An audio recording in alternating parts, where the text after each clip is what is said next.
Neste capítulo, vemos o amor mais puro, a traição mais dolorosa e a obediência mais profunda. Marcos 14 nos leva aos momentos mais difíceis da vida de Jesus. Onde a vontade de Deus foi colocada acima de tudo, faltavam apenas 2 dias para a Páscoa e a festa dos pães sem fermento. Em Jerusalém, o clima era de celebração, mas nos bastidores, uma trama sombria se desenrolava. Os chefes dos sacerdotes e os mestres da lei, a elite religiosa da época, procuravam desesperadamente uma maneira de prender Jesus em segredo e executá-lo. Eles temiam a reação do povo, por isso diziam entre si: não podemos fazer isso durante a festa, para não causar uma revolta. Enquanto isso, em Betânia, na casa de um homem chamado Simão, a quem chamavam de leproso, algo extraordinário aconteceu. Jesus estava à mesa quando uma mulher se aproximou. Ela trazia um frasco de alabastro, cheio de um perfume caríssimo, feito de nardo puro. Sem hesitar, ela quebrou o gargalo do frasco e derramou todo o conteúdo sobre a cabeça de Jesus. A reação foi imediata. Alguns dos presentes ficaram indignados. Que desperdício! Cochichavam uns para os outros. Esse perfume valia mais de 300 moedas de prata. Poderíamos ter vendido e dado o dinheiro aos pobres. E criticaram a mulher duramente. Mas Jesus interveio. Deixem-na em paz. Por que estão incomodando? Ela fez uma coisa linda para mim. Os pobres vocês sempre terão por perto e poderão ajudá-los quando quiserem. Mas a mim vocês não terão sempre. Ela fez o que pôde. Ela perfumou o meu corpo antecipadamente, preparando-o para o meu sepultamento. E eu lhes digo uma verdade: onde quer que o Evangelho for anunciado no mundo, o que ela fez será contado em sua memória.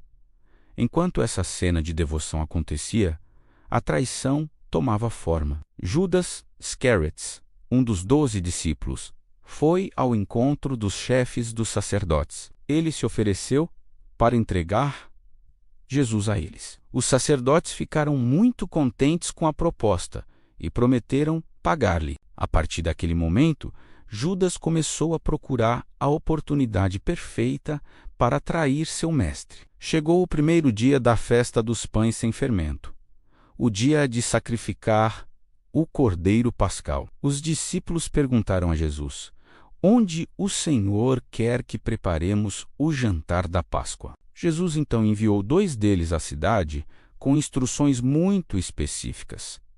Entrem na cidade e um homem carregando um pote de água virá ao encontro de vocês. Sigam-no quando ele entrar numa casa. Digam ao dono: o mestre pergunta, onde é a sala em que eu e meus discípulos vamos comer o jantar da Páscoa? Ele lhes mostrará uma sala grande no andar de cima, já mobiliada e pronta. Preparem tudo para nós ali.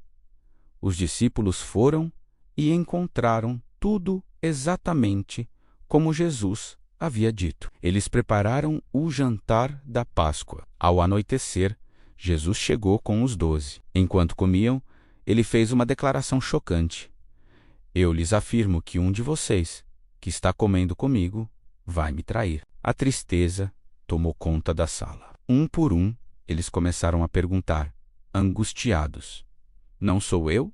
Sou. Jesus respondeu: é um dos 12, aquele que molha o pão no mesmo prato que eu. O Filho do Homem vai morrer como está escrito, mas ai daquele que o trai. Seria melhor para ele se nunca tivesse nascido. Durante a refeição, Jesus pegou o pão, deu graças, partiu-o e o deu aos discípulos, dizendo: peguem, isto é o meu corpo. Depois, pegou um cálice de vinho, agradeceu a Deus e o passou a eles.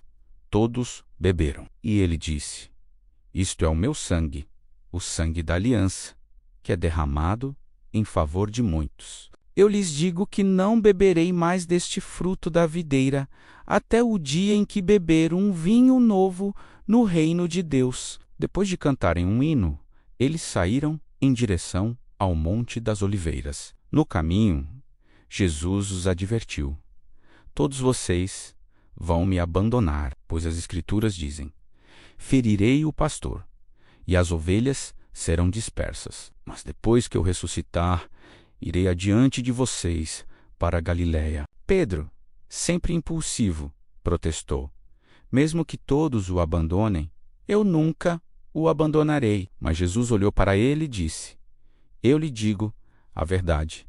Ainda hoje, esta noite, antes que o galo cante 2 vezes, você me negará 3 vezes.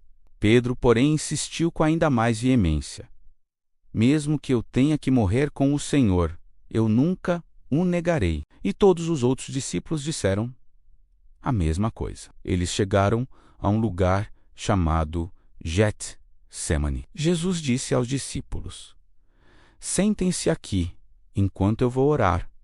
Ele levou consigo Pedro, Tiago e João.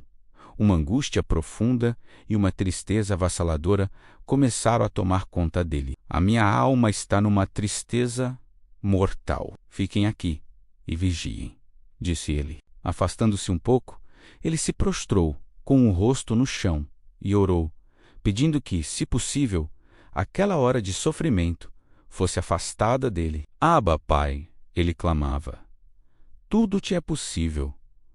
Afasta de mim este cálice. Contudo, não seja o que eu quero, mas sim o que tu queres. Quando voltou, encontrou os 3 discípulos dormindo. Ele disse a Pedro: Simão, você está dormindo? Não conseguiu vigiar nem por 1 hora? Vigiem e orem para que não caiam em tentação. O espírito está pronto, mas a carne é fraca. Ele se afastou novamente e orou, repetindo as mesmas palavras. Quando voltou, encontrou-os dormindo de novo. Seus olhos estavam pesados e eles não sabiam o que dizer. Quando voltou pela 3ª vez, Jesus perguntou: vocês ainda estão dormindo e descansando? Basta. Chegou a hora, e o Filho do Homem está sendo entregue nas mãos dos maus. Levantem-se e vamos embora. Vejam, aí vem chegando o homem que está me traindo. Jesus é preso. Jesus ainda estava falando quando chegou Judas, um dos 12 discípulos. Vinha com ele uma multidão armada com espadas e porretes, que tinha sido mandada pelos chefes dos sacerdotes, pelos mestres da lei e pelos líderes judeus. O traidor tinha combinado com eles um sinal. Ele tinha dito: prendam e levem bem seguro o homem que eu beijar, pois é ele. Logo que chegou perto de Jesus, Judas disse: Mestre, e o beijou. Então, eles pegaram Jesus e o prenderam. Mas um dos que estavam ali tirou a espada, atacou um empregado do grande sacerdote e cortou uma orelha dele. Então Jesus disse para aquela gente: vocês vêm com espadas e porretes para me prenderem como se eu fosse um bandido? Eu estava com vocês todos os dias, ensinando no pátio do templo, e vocês não me prenderam. Mas isso está acontecendo para se cumprir o que as Escrituras Sagradas dizem. Então, todos os discípulos abandonaram Jesus e fugiram. Um jovem, enrolado num lençol, seguia Jesus. Alguns tentaram prendê-lo, mas ele largou o lençol e fugiu. Jesus diante do Conselho Superior. Em seguida, levaram Jesus até a casa do grande sacerdote, onde estavam reunidos os chefes dos sacerdotes, alguns líderes dos judeus e alguns mestres da lei. Pedro seguiu Jesus de longe e entrou no pátio da casa do grande sacerdote. Ele sentou-se perto do fogo, com os guardas, para se esquentar. Os chefes dos sacerdotes e todo o conselho superior estavam procurando encontrar alguma acusação contra Jesus a fim de o condenarem à morte. Mas não conseguiram nenhuma. Muitos diziam mentiras contra ele, mas as suas histórias não combinavam umas com as outras. Alguns se levantaram e acusaram Jesus com mentiras. Eles diziam: nós ouvimos quando ele disse: vou destruir este templo que foi construído por seres humanos, e em 3 dias levantarei outro que não será construído por seres humanos. Mesmo assim, as suas histórias não combinavam umas com as outras. Aí o grande sacerdote se levantou no meio de todos e perguntou a Jesus: você não vai se defender dessa acusação? Mas Jesus ficou calado e não respondeu nada. Então o grande sacerdote tornou a perguntar: você é o Messias, o Filho do Deus bendito? Jesus respondeu: sou, e vocês verão o Filho do Homem sentado do lado direito do Deus Todo-Poderoso e descendo com as nuvens do céu. Aí o grande sacerdote rasgou as suas próprias roupas e disse: não precisamos mais de testemunhas. Vocês ouviram esta blasfêmia contra Deus. Então, o que resolvem? Todos estavam contra Jesus e aí o condenaram à morte. Então, alguns começaram a cuspir nele, cobriam o rosto dele, davam bofetadas nele e perguntavam: quem foi que bateu em você? Adivinhe.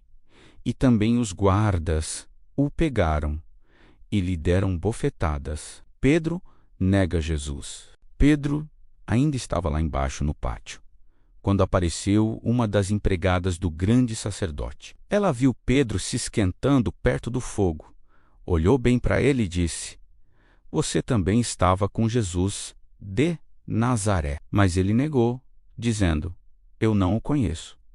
Não sei do que é que você está falando. E saiu para o corredor. Naquele momento, o galo cantou. Quando a empregada viu Pedro ali, começou a dizer aos que estavam perto: este homem é um deles. Mas ele negou outra vez. Pouco depois, as pessoas que estavam ali disseram de novo a Pedro: não há dúvida de que você é um deles, pois você também é da Galileia. Aí Pedro disse: juro que não conheço esse homem de quem vocês estão falando. Que Deus me castigue, se não estou dizendo a verdade. Naquele instante, o galo cantou pela 2ª vez. E Pedro lembrou que Jesus lhe tinha dito: antes que o galo cante 2 vezes, você dirá 3 vezes que não me conhece.